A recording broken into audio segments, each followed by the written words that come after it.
읽겠습니다. 살아계신 하나님의 말씀입니다. 일하는 사람 중에 마음이 지혜로운 모든 사람이 열폭 휘장으로 성막을 지었으니 곧 가늘게 꼰 배실과 청색, 자색, 홍색 실로 그룹들을 무늬 놓아 짜서 지은 것이라. 아멘.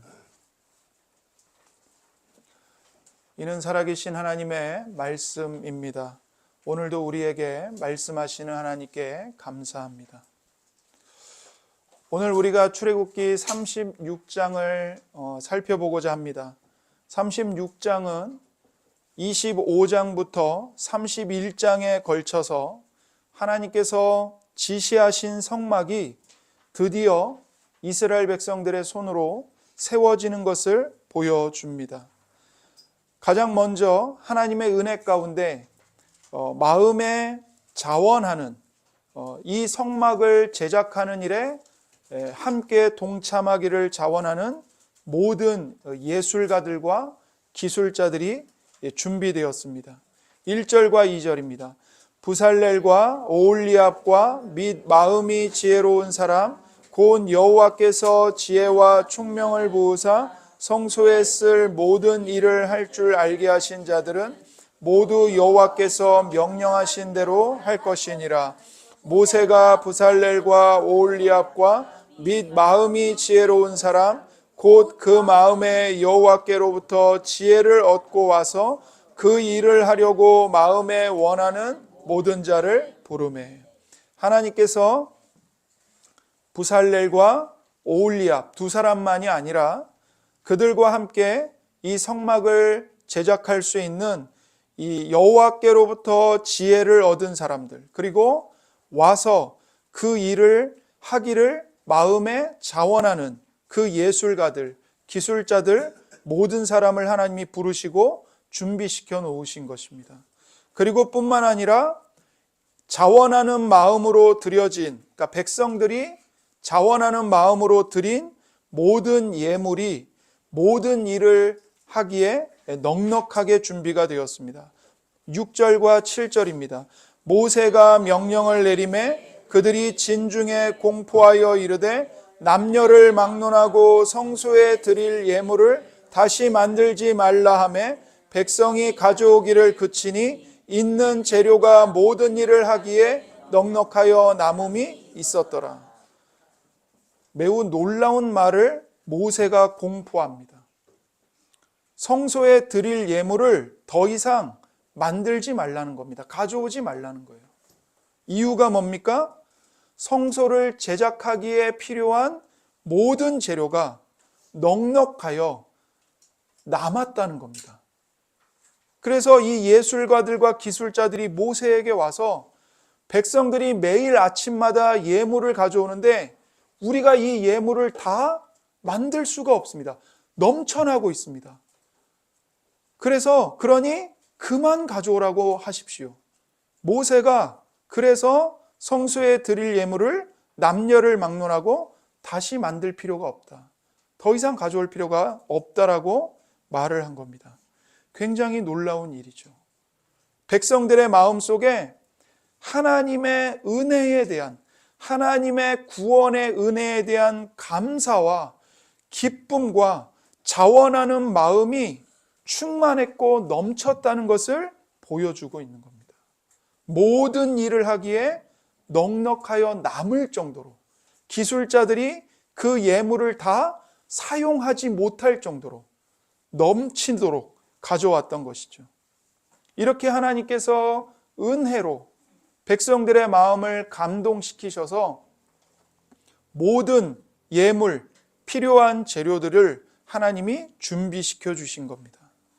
그리고 나서 이제 제일 먼저 지어진 것은 지성소와 성소로 이루어지는 성막이었습니다. 그래서 36장은 이제 성막 그 자체에 대한 제작에 대한 설명을 아주 세부적으로 자세하게 묘사하고 있습니다. 이렇게 성막 제작을 세부적으로 자세하게 묘사하고 있는 이유는 예술가들과 기술자들이 성막과 그 모든 기구들을 자기들 마음대로 만든 것이 아니라 오직 하나님의 말씀에 따라, 하나님의 지시를 따라 정교하게 만들었다는 것을 우리에게 보여주는 겁니다. 그래서 여기에는 대단히 다양하고 많은 재료들이 사용되었고 그 순서들과 규격들이 자세하게 설명됩니다. 우리가 이것들을 자세히 살펴보면 가장 먼저 성막 밖에서 안으로 들어갈수록 더 아름답고 비싸고 귀중한 좋은 재료가 사용되고 있음을 우리가 알 수 있습니다. 먼저 오늘 본문 전체의 구성을 보면 8절부터 19절은 성막의 덮개를 만드는 내용입니다.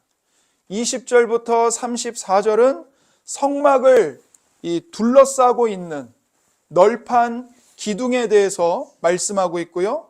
마지막으로 35절부터 38절에서는 성막 안에서 지성소와 성소를 나누는 휘장과 또 바깥 출입구인 바깥문 휘장을 만드는 내용을 우리에게 가르쳐주고 있습니다. 가장 먼저 성막 덮개를 보면 성막 덮개는 4겹의 천과 가죽으로 만들라고 하나님께서 지시하셨습니다. 그래서 이 기술자들이, 예술가들이 그 모든 것을 하나님이 지시하신 그대로 만들었습니다. 제일 안쪽에 있는 덮개, 그러니까 성소 안에서 섬기는 제사장들이 그 순금 등대가 비추는 불빛을 통해서 바라볼 수 있는 부분은 흰 세마포에 청색과 자색과 홍색 실로 정교하게 그룹을 수놓아 만든 천으로 씌워졌습니다. 그게 8절에 나와 있습니다. 일하는 사람 중에 마음이 지혜로운 모든 사람이 10폭 휘장으로 성막을 지었으니 곧 가늘게 꼰 배실과 청색, 자색, 홍색 실로 그룹들을 무늬 놓아 짜서 지은 것이라. 천막을 4겹의 천과 가죽으로 덮는데 가장 먼저 안쪽에 있는 거, 그러니까 제사장들이 바라볼 수 있는 거, 그것이 바로 흰 세마포에다가 여기 나온 대로 청색, 자색, 홍색 실로 그룹들을 무늬 놓아 수놓아 짠 것입니다. 이 그룹들은 뭐냐면 천사들입니다. 천사들을 무늬 놓아서 수놓은 거죠. 수를 놓은 겁니다. 이제 그 위에 뭘 덮냐면 이렇게 발음이 안 되죠. 염소털로 만든 울을 재료로 한 막이 덮여졌습니다. 그게 14절입니다. 그 성막을 덮는 막 곧 휘장을 염소털로 만들되 11폭을 만들었으니. 그러니까 그 천사들이 수놓아져 있는 흰 세마포 위를 염소털로 울을 만들어 가지고 그걸로 한번 덮는 거예요. 그 위를 또 무엇이 덮냐면 붉은 물을 들인 수양 가죽으로 덮었습니다. 그리고 맨 마지막 그 위에는 맨 바깥에 해달 가죽으로 덮었습니다. 그래서 19절에 보시면 붉은 물들인 순양의 가죽으로 막의 덮개를 만들고 해달의 가죽으로 그 윗덮개를 만들었더라. 이렇게 되어 있는 겁니다. 그러니까 성막 지붕이 덮개가 어떻게 되어 있냐면 흰 세마포, 천사들이 수놓아져 있는 흰 세마포, 그리고 염소털로 만든 막으로 그 위를 덮습니다. 그리고 그 위에는 붉은 물들인 수양 가죽으로 덮습니다. 그리고 마지막에 맨 바깥에 해달 가죽으로 덮었습니다. 그래서 밖에서 보면 평범하고 칙칙한 색의 해달 가죽밖에는 볼 수가 없었습니다. 하지만 그 성소 안에서 섬기는 제사장은 성소의 천정에서 뭘 봅니까? 아름답게 세마포 위에 수로 새겨진 그룹들의 형상, 천사들의 형상을 볼 수 있었던 겁니다. 그러니까 바깥에서는 칙칙해 보여요. 평범해 보여요. 별로 그렇게 아름다워 보이지 않아요. 그러나 안쪽으로 들어갈수록 점점점 아름다워지는 거죠. 그리고 이것이 성막은 매우 컸기 때문에 한 장으로 덮는 게 아니라 여러 장을 계속 이어 붙이는 형태로 되었고, 그것을 맨 아래에 있는 세마포를 연결하는 데에는 금 갈고리를 사용해서 연결시킨 겁니다. 출애굽기 36장 13절입니다. 금 갈고리 50개를 만들어 그 갈고리로 두 휘장을 연결하여 한 막을 이루었더라. 그러니까 한 번에 큰 천막을 한 번에 짤 수가 없잖아요. 그러니까 그것들을 금 갈고리 50개, 50개를 만들어서 그 막들을 하나씩 한 덩어리로 연결을 시키는 겁니다. 한 막을 이루게 하는 거예요. 그런데 여러분 여기 보시면 가장 안쪽에는 갈고리를 뭘로 만들어요? 금으로 만들어요. 가장 값지고 가장 귀하고 가장 빛나는 것, 금갈고리를 만드는 거예요. 그리고 그 위를 덮는 염소털 천막은 뭘로 사용했는가? 놋 갈고리를 사용하여 연결한 겁니다. 18절입니다. 놋 갈고리 50개를 만들어 그 휘장을 연결하여 한 막이 되게 하고. 우리가 여기서 뭘 보게 되죠? 또 밖에서 안으로 들어갈수록 더 아름답고 더 값지고 더 비싸고 좋은 재료가 사용되고 있다는 것을 발견하게 되는 거죠. 이 원리는 여기서만이 아니라 성막 전체에 걸쳐서 보게 됩니다. 이어지는 이제 널판 기둥을 만드는 일도 같은 원리를 보여줍니다. 그러니까 성막 안에 있는 기구들은 다 금으로 만들어졌습니다. 그래서 성막 안에 금 촛대가 있잖아요. 금 등잔대가 있잖아요. 등잔에서 불빛을 비출 때마다 그 안쪽이 다 금으로 되어 있어요. 그러니까 성막 안이 휘황찬란한 거예요. 휘황찬란해요. 성막 안에 있는 기구들은 다 금으로 만들어졌습니다. 반면에 성막 뜰에 있는 기구들은 다 놋으로 만들었습니다. 놋, 구리. 근데 이때는 오늘날 우리가 사용하는 그 구리가 아니라 청동이죠. 청동. 구리를 놋을 사용하여 만든 겁니다. 그러니까 바깥에서 보면 성소의 진정한 아름다움과 가치가 온전히 보이지가 않습니다. 안으로 들어가야 볼 수 있어요. 안으로 들어가면 들어갈수록 그 아름다움과 그 가치를 보게 되는 거죠. 결국 이러한 성막의 구조가 보여주는 것은 하나님께서 그 성막의 가장 깊은 안쪽, 지성소죠. 이름 그대로 지극히 가장 거룩한 장소. 그래서 지성소잖아요. 그 지성소의 안에 있는 언약궤, 그리고 그 언약궤를 덮고 있는 뚜껑, 그게 바로 속죄소지 않습니까? 그리고 그 속죄소에 누가 올려져 있어요? 두 그룹이 날개를 이렇게 펼쳐서 속죄소를 가리우고 있잖아요. 그 두 그룹 날개 사이에 하나님이 좌정하신다는 거예요. 성막의 구조가 그걸 보여주는 거예요. 이것이 바로 상징적으로, 가시적으로 보여주는 하나님의 임재의 처소인 것입니다.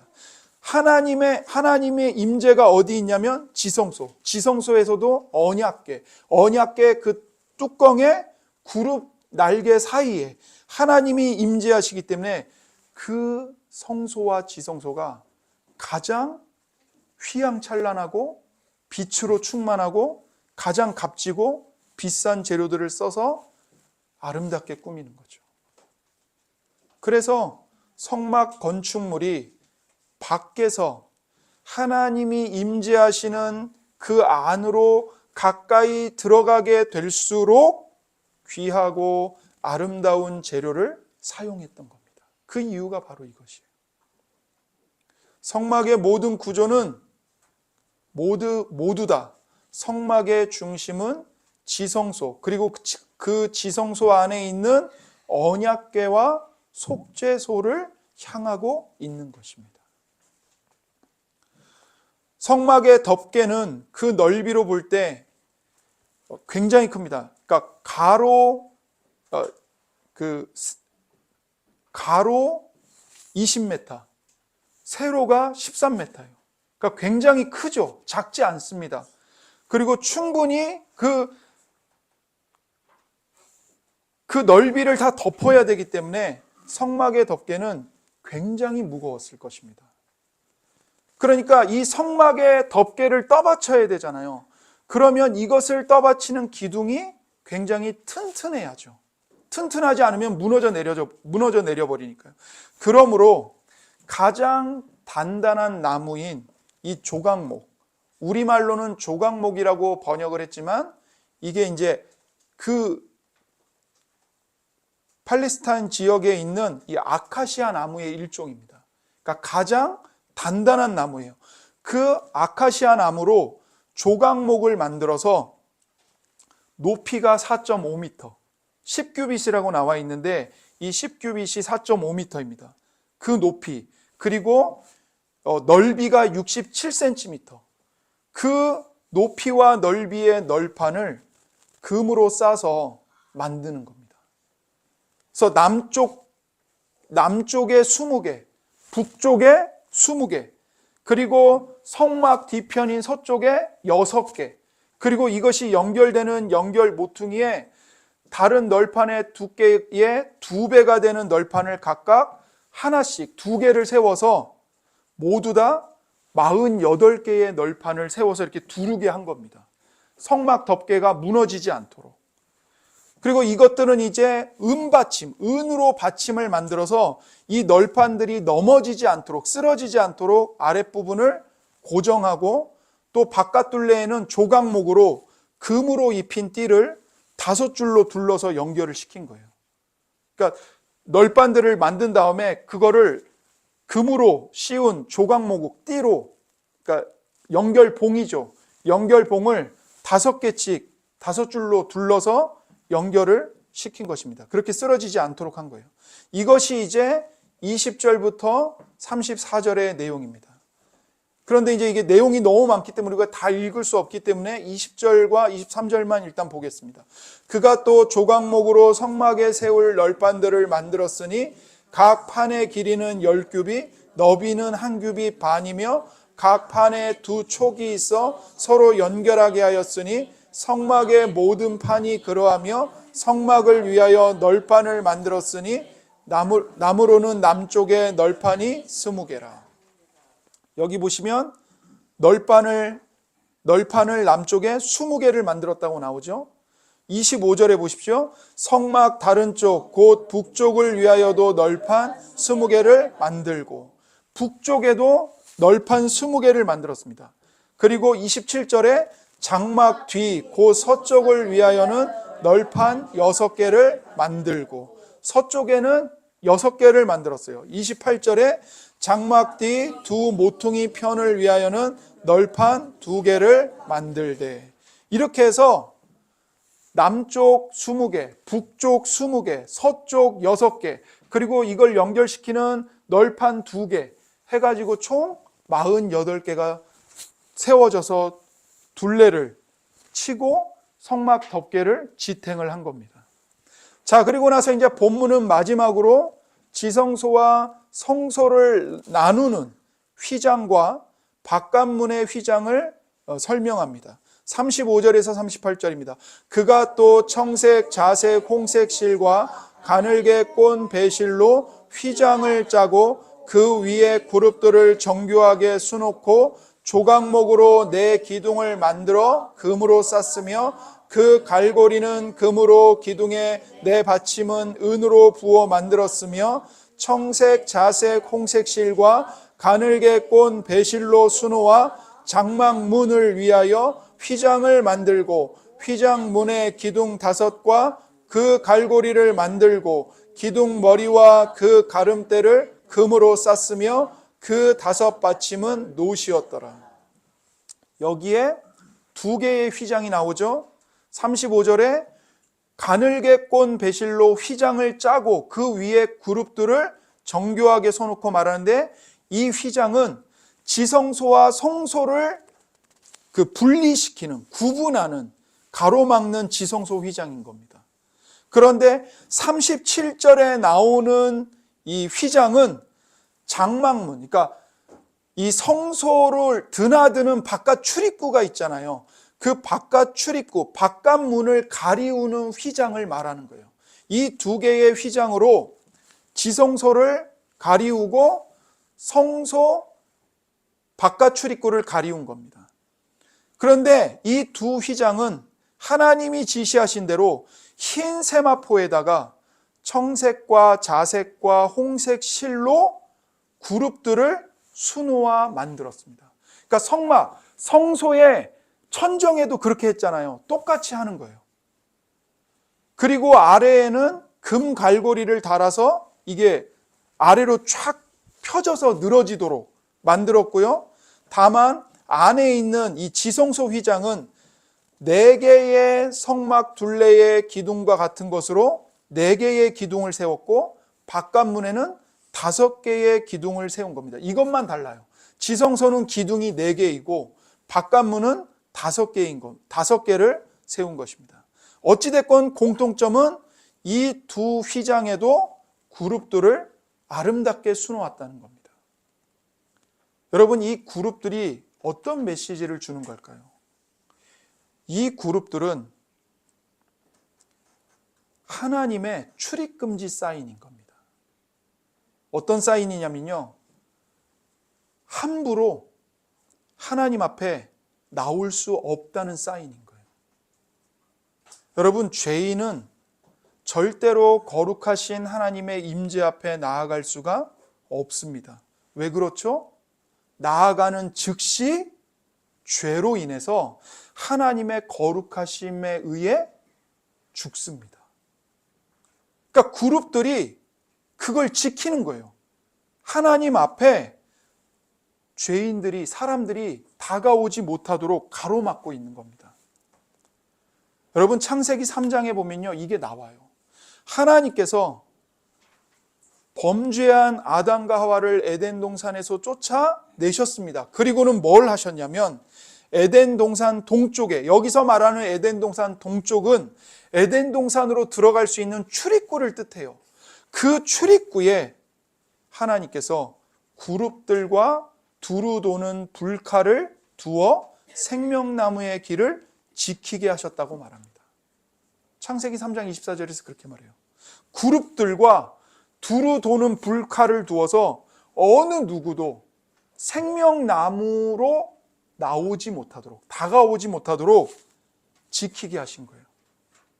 그룹들을 두어서 죄인이 거룩하신 하나님께 오는 것을 막으신 겁니다. 그런데 성막의 바깥 출입구와 지성소의 휘장에도, 그 2 휘장에 그룹들이 수놓아져 있어서 이게 뭘 뜻하냐면, 제사장 외에는 아무도 성소에 들어갈 수 없다는 거죠.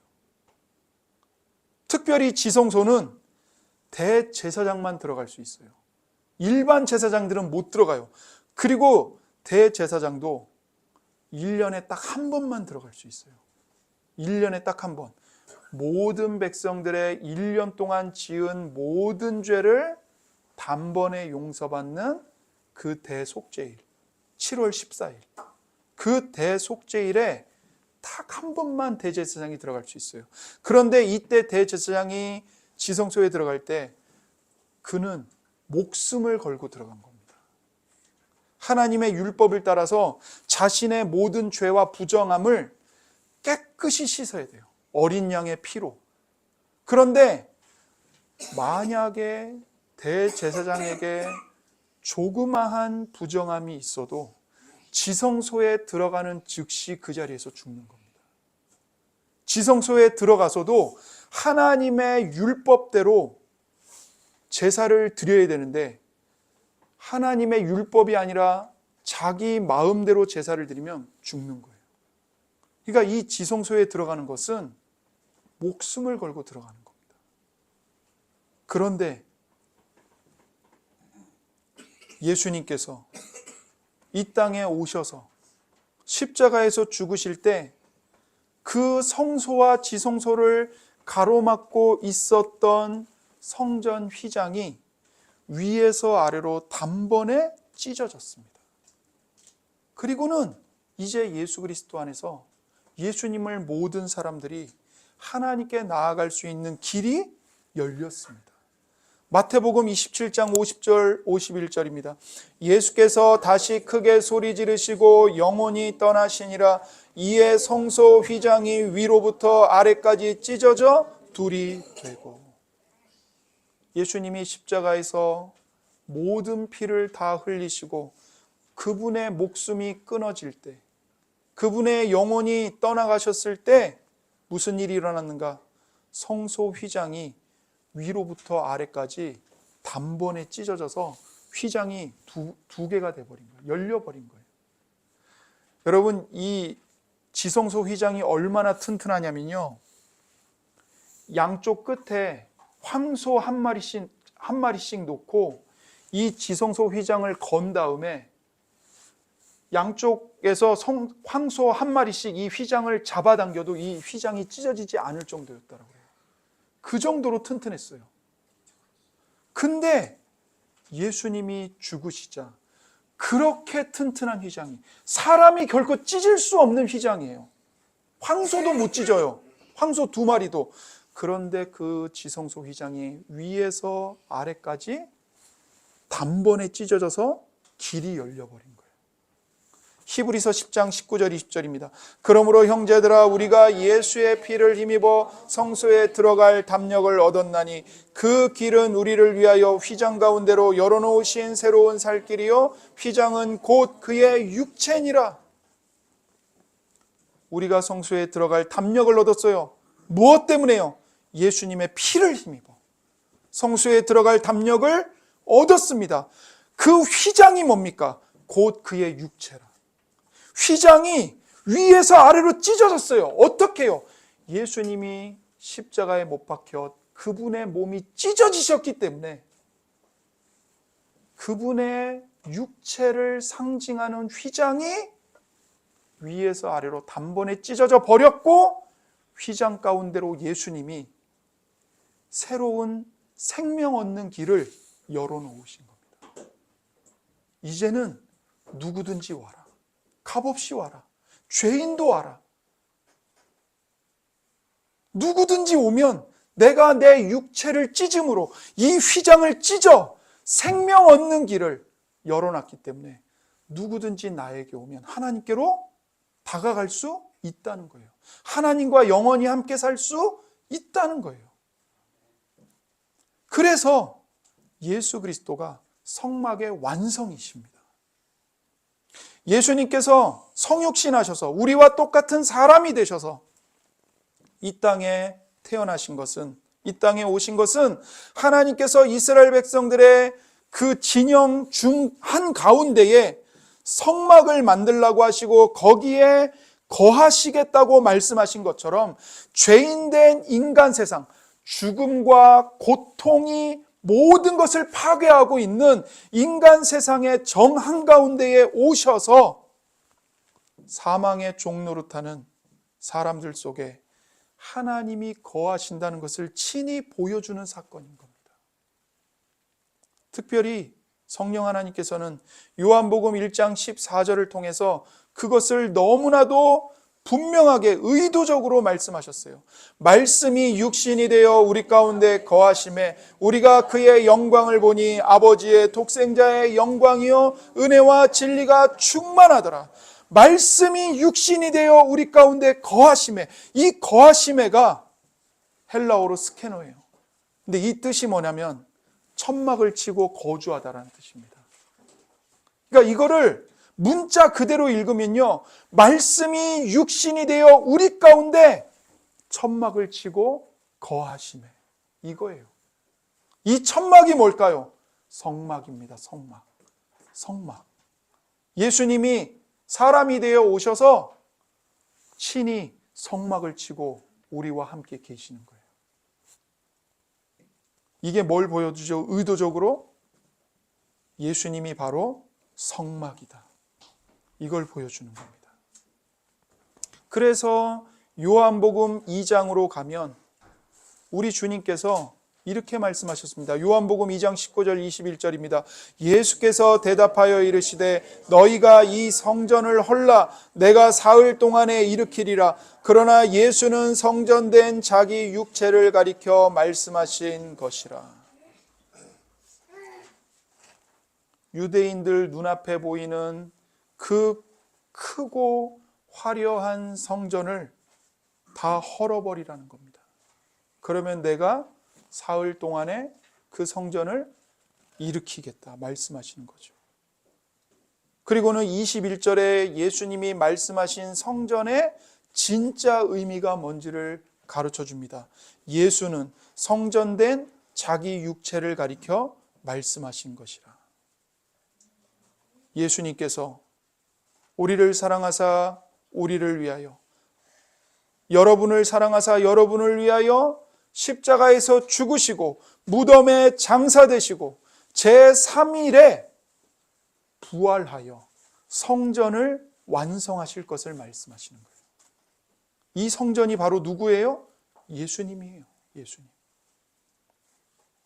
구약 시대에는 오직 성막이라는, 성소라는 제한된 장소를 통해서만 하나님을 만나고 죄 용서를 받을 수 있었습니다. 그런데 예수 그리스도께서 오셨기 때문에 이제 모든 사람이 하나님을 알고 하나님의 은총을 입을 수 있는 유일하고 절대적인 통로는 오직 예수 그리스도뿐입니다.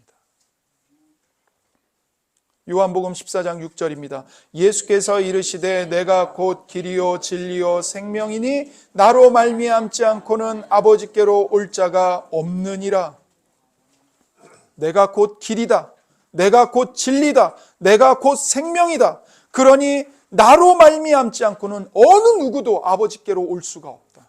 이 말씀은 예수님만 하실 수 있는 말씀이에요. 왜 예수님이 이 말씀을 하실 수 있어요? 구약 성막이 미리 보여주던 실제 진짜 성막이 바로 예수님이시기 때문에 그래요. 그래서 주 70년에 예루살렘 성전이 로마 군대에 의하여 완전히 파괴되어 버렸죠. 그리고는 지금까지 예루살렘에 더 이상 성전이 세워지지 않았어요. 그 성전의 파괴가 뭘 우리에게 보여줍니까? 그림자의 시대가 끝났다는 것을 보여주는 겁니다. 왜요? 실체이신 예수님이 오셨기 때문에요. 그러니 여러분, 오늘날 우리가 예루살렘에 가서 구약 성경에 나온 성전을 지어야 된다고 말하는 게 옳아요? 틀려요? 틀린 거예요. 더 이상 예루살렘에 돌로 지어진 성전은 지어질 필요가 없어요. 왜 그렇죠? 그건 그림자에 불과했어요. 진짜 성전이 오셨기 때문에 그래요. 예수님이 오셨어요. 그러니 예루살렘에 가서 무슨 성전을 짓겠다고 시온주의 운동을 하고 기독교인들이 거기에 동참하거나 동조하거나 따라가서는 안 되는 겁니다. 더 이상 눈에 보이는 성전과 짐승의 피로 드리는 제사는 필요하지 않습니다. 왜요? 예수님의 십자가의 피와 부활로 완성되었기 때문에요. 여러분, 성막 구조의 원리를 생각해 보십시오. 성막의 겉은 어떻습니까? 초라합니다. 칙칙합니다. 그런데 안으로 들어갈수록 빛이 나고 휘황찬란하고 귀한 재료로 되어 있습니다. 이것이요, 뭘 보여주냐면요, 성육신하신 예수님의 모습을 그대로 보여줍니다. 여러분, 이 땅에 예수님이 오셨을 때 예수님의 얼굴과 외모가 어땠을 것 같은가요? 멋있고 누가 봐도 매력적이고, 아니요, 성경이 예수님을 그렇게 예언하지 않아요.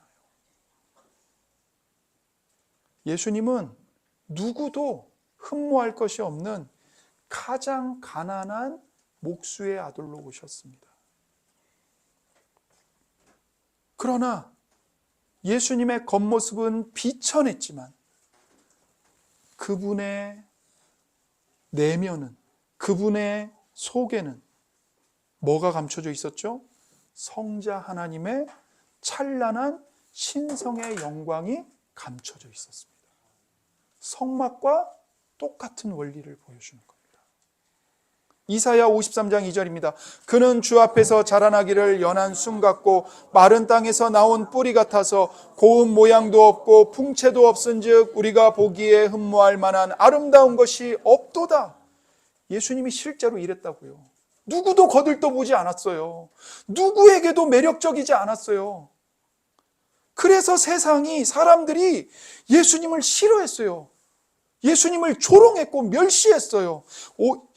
이사야 53장 1절과 3절입니다. 우리가 전한 것을 누가 믿었느냐? 여호와의 팔이 누구에게 나타났느냐? 그는 멸시를 받아 사람들에게 버림받았으며 간고를 많이 겪었으며 질고를 아는 자라. 마치 사람들이 그에게서 얼굴을 가리는 것 같이 멸시를 당하였고 우리도 그를 귀히 여기지 아니하였도다. 예수님이 내가 메시아다 말씀하시고 기적과 병고침과 귀신 쫓아냄으로 선포하셨음에도 불구하고 수많은 유대인들이 예수님을 멸시했습니다. 왜요? 예수님은 갈릴리 나사렛 출신이거든요. 가장 변방, 정말 가장 보잘것없는 그 깡촌 나사렛 출신. 그러니까 사람들이요 멸시하는 거예요. 네가 무슨 메시아야? 나사렛 출신 주제에, 목수의 아들 출신 주제에. 요한복음 1장 9절 11절입니다. 참 빛 곧 세상에 와서 각 사람에게 비추는 빛이 있었으나 자기 땅에 오매 자기 백성이 영접하지 아니하였으나. 예수님이 진짜 빛이세요. 신성의 영광의 빛이세요. 그러나 그분이 오셨지만 어느 누구도 예수님을 환영하지 않았습니다. 빛이 와서 어둠을 비치자 오히려 어둠은 자신의 악행이 드러나는 게 싫어서 빛을 미워했고 그 빛을 죽였습니다. 요한복음 3장 20절입니다. 악을 행하는 자마다 빛을 미워하여 빛으로 오지 아니하나니 이는 그 행위가 드러날까 함이요. 빛이신 예수님을 미워했고 오지 않았어요. 그러나 이제 믿음으로 예수님을 바라보는 자들은 우리가 그 영광을 보니 아버지의 독생자의 영광이요 은혜와 진리가 충만하더라. 이렇게 고백을 하는 겁니다. 그래서 어떤 이들은 예수 그리스도에게 저주를 하지만 어떤 이들은 예수 그리스도를 나의 주님이라고 고백하고 그 주님을 위해 살고 주님을 위해서 죽습니다. 여러분, 이 차이가 무엇입니까? 그것은 바로 밖에서 보느냐 안에서 보느냐 차이입니다. 예수님의 겉모습만 보고 판단하느냐, 예수님의 내면을 들여다보고 있느냐, 예수님을 육신의 눈으로만 보는 것이냐 아니면 믿음의 눈으로 보고 있느냐, 그 차이입니다. 여러분, 예수 그리스도가 성막이시고 성막의 완성이 되셨습니다. 그런데 이것이 끝이 아닙니다. 마지막 세 번째로 교회가 성전입니다. 놀랍게도 신약 성경은 예수 그리스도의 교회가 성전이라고 가르칩니다. 에베소서 2장 21절 22절 그의 안에서 건물마다 서로 연결하여 주 안에서 성전이 되어가고 너희도 성령 안에서 하나님이 거하실 초소가 되기 위하여 그리스도 예수 안에서 함께 지어져 가느니라. 이것이 바로 교회에 대한 말씀입니다. 교회는 지어져가는 성전입니다. 사도 바울이 지금 성령의 영감으로 그것을 말하고 있고 기록했습니다. 주님께서 성전이 되셨고 그 주님과 연합한 모든 성도들, 곧 교회가 그리스도의 몸이라고 말합니다. 그래서 교회가 성전입니다. 에베소서 4장 12절입니다. 이는 성도를 온전하게 하여 봉사의 일을 하게 하며 그리스도의 몸을 세우려 하심이라. 여기 성도와 그리스도의 몸이 등치되고 있는 거예요. 성도가 곧 그리스도의 몸이에요. 성도를 온전하게 하고 봉사의 일로 섬기게 세우는 것이 뭘 세우는 거예요? 그리스도의 몸을 세우는 거예요. 그래서 교회는 이 시멘트 건물이 아니라 여기 앉아 있는 여러분, 우리 모임, 우리 공동체입니다. 이렇게 교회인 여러분은 지금 성령 안에서 하나님의 거하실 처소가 되었고 또 그 완전함을 향해 예수님 안에서 함께 지어져 가고 있는 성전입니다. 성전. 고린도전서 6장 19절 20절입니다. 너희 몸은 너희가 하나님께로부터 받은 바 너희 가운데 계신 성령의 전인 줄을 알지 못하느냐? 너희는 너희 자신의 것이 아니라 값으로 산 것이 되었으니 그런즉 너희 몸으로 하나님께 영광을 돌리라. 너희 가운데 누가 계세요? 성령이 계세요. 그래서 모든 성도의 몸은 뭐라고요? 성령의 전. 말 그대로 성전이라고요. 왜 성전이에요? 성령님이 거하시는 전이기 때문에 성전이에요. 그래서 여러분, 여러분의 몸이 성전입니다. 여러분의 몸이 건강하든 병이 들었든, 여러분의 몸이 한창 젊은 20대이든 노쇠했든, 여러분의 몸은요, 성전이에요. 그리고 여러분이 모인 이 말씀의 교회가 성전이에요. 이 땅에 있는 모든 교회가 하나의 성전으로 연합해서 하나님의 거대한 하나의 성전을 우리가 이루고 있는 거예요. 그런데 여기서 교회를 가리켜 성막이라고 말하지 않고 성전이라고 말했습니다. 이게 매우 중요합니다. 왜 성막이라고 말하지 않았을까요? 성막은 임시 거처입니다. 그러나 성전은 영원합니다. 그래서 신자 안에 그리고 교회 안에 계신 하나님은 우리를 영원히 결코 떠나지 않으신다는 것을 우리에게 보여주는 것입니다. 그래서 교회를 가리켜 성막이라고 하지 않고 성전이라고 하는 겁니다. 주님께서 약속하셨습니다. 요한복음 14장 16절 내가 아버지께 구하겠으니 그가 또 다른 보혜사를 너희에게 주사 영원토록 너희와 함께 있게 하리니.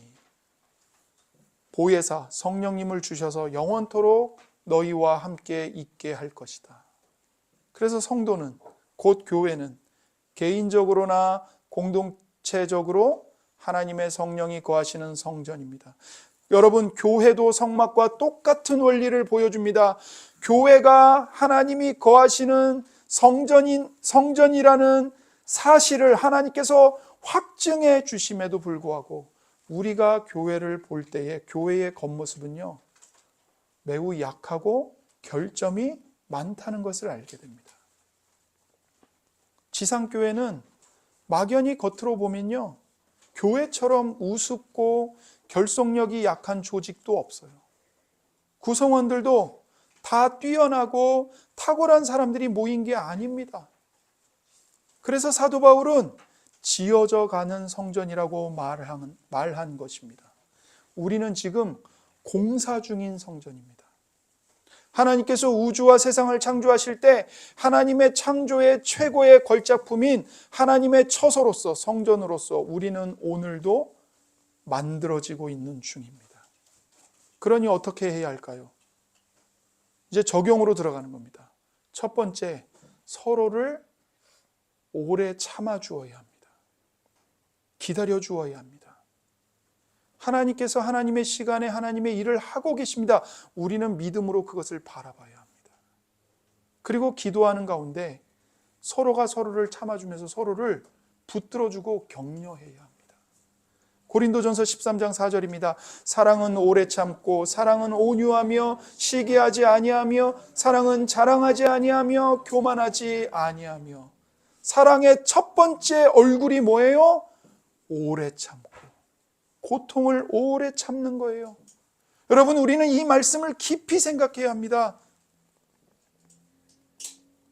마음에 들지 않는 구석이 다른 지체들에게 있을 수 있습니다.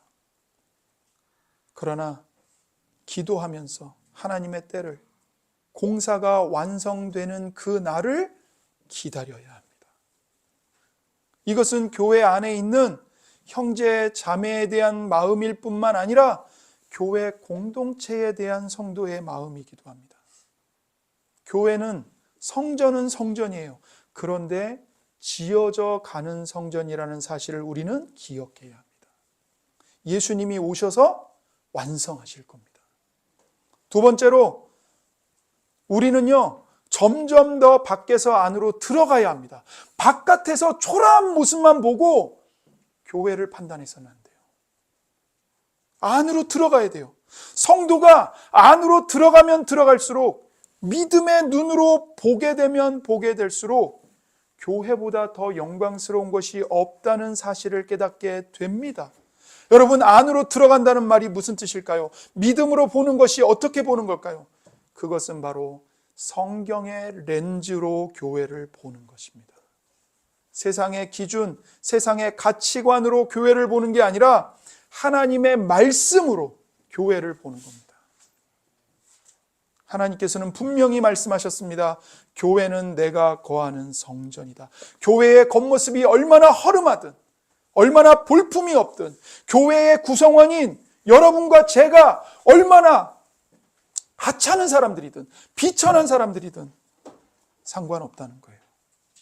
하나님이 거하신다는 거예요. 그러니 우리가 하나님의 눈으로 하나님의 교회를 보기를 간구하면서 하나님의 말씀을 묵상해야 합니다.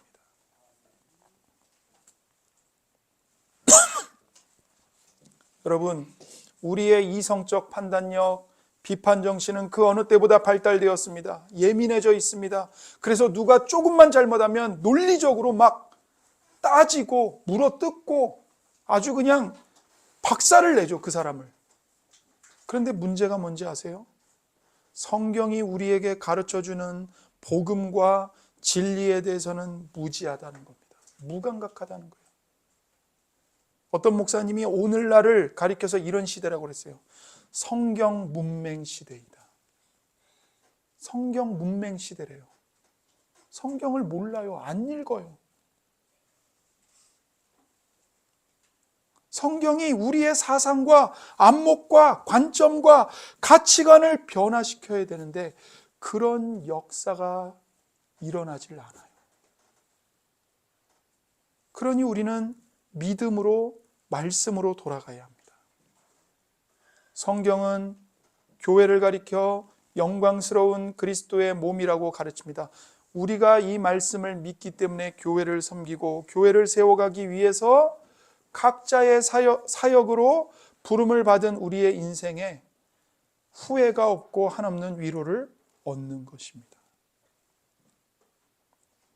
바울 사도가 밝히듯이 교회 그 자체, 그리스도인 자신은 대단하지도 않고 훌륭한 어떤 점을 드러내지도 않습니다. 저를 봐도 그렇고요, 우리 교회를 봐도 그렇습니다. 말씀의 교회를 봐도 그래요. 외면적으로는 마치 해달 가죽으로 덮어놓은 성막 지붕을 보는 것처럼 초라해 보입니다. 질그릇에 불과합니다. 누가 봐도 질그릇이에요.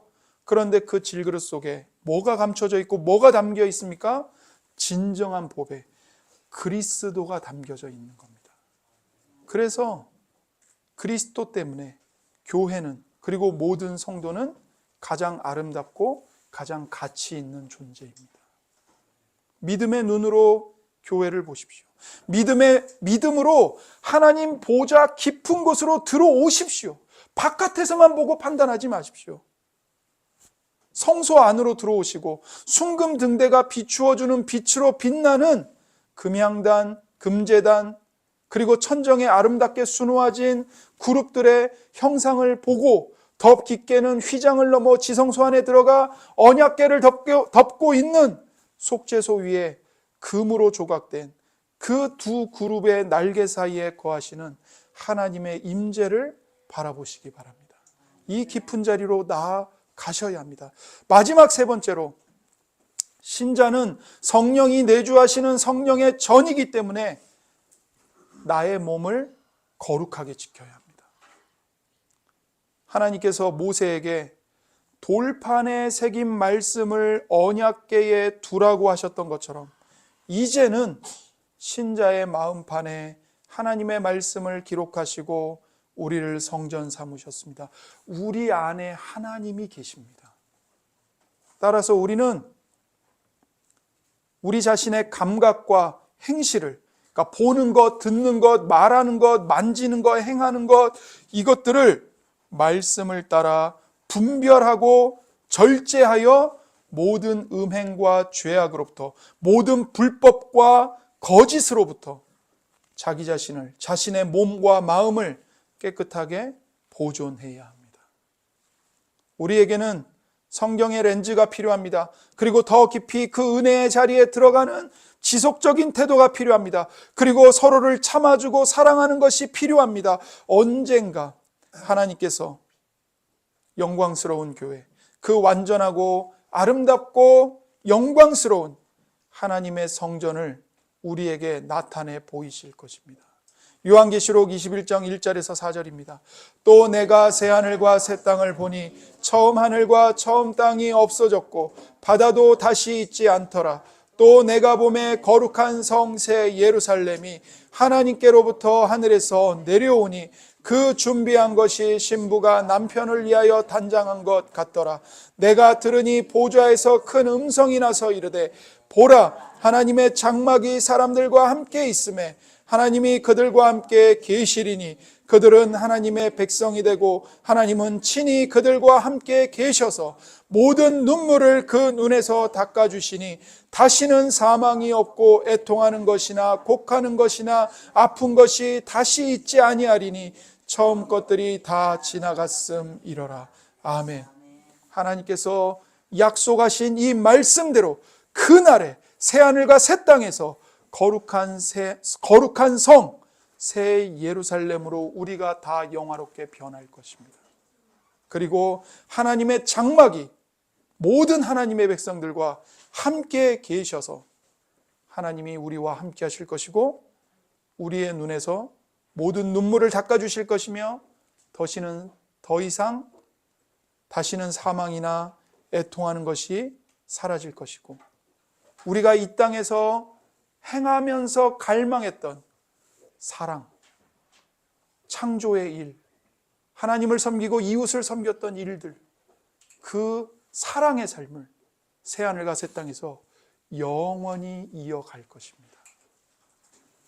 이 영광을 바라보시고 소망하시며 오늘도 고난을 참고 견디며 인내하며 믿음과 사랑을 지키는 우리 모두가 되기를 주님의 말씀으로 축원합니다. 이 시간 우리에게 주신 하나님의 말씀을 붙잡고 그 말씀으로 기도하기 원합니다.